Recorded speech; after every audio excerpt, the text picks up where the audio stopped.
कडेगाव नगरपंचायतीच्या भ्रष्ट कारभाराची चौकशी करा, DS देशमुख। अन्यथा तहसील कार्यालयावरून उडी मार आंदोलन करणार। कडेगावमधील नगरपंचायतीत मोठ्या प्रमाणात भोंगळ कारभार सुरू आहे।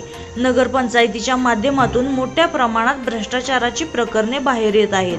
कडेगावमध्ये हाय स्पीड लॅम्पचे काम एका कंपनीला दिलेले असून त्या लॅम्पची 7 वर्षाची जबाबदारी कंपनीची आहे। तरीही हे लॅम्प बंद अवस्थेत आहेत। तरीही नगरपंचायत याबाबत कारवाई करताना दिसत नाही।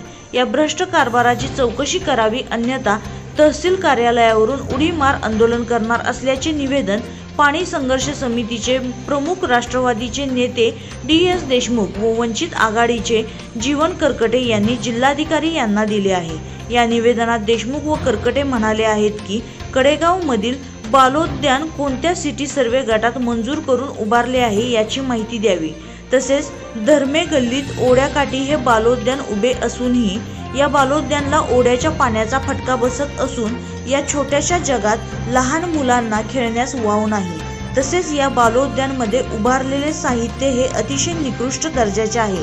ते साहित्य मोडकळीस यायला लागलेले आहे। या साहित्याबाबतीत मोठ्या प्रमाणात भ्रष्टाचार झाल्याचं दिसून येत आहे। तसेच वॉटर ATM टेंडर होऊनही झालेले नाही। ते पाणी लोकांना विकत घ्यावे लागते। त्यापेक्षा कडेगाव पाणी पुरवठा योजनेवर फिल्टर बसवून शुद्ध पाण्याचा पुरवठा लोकांना करावा, यासह विविध मागण्यांचे निवेदन त्यांनी दिले आहे।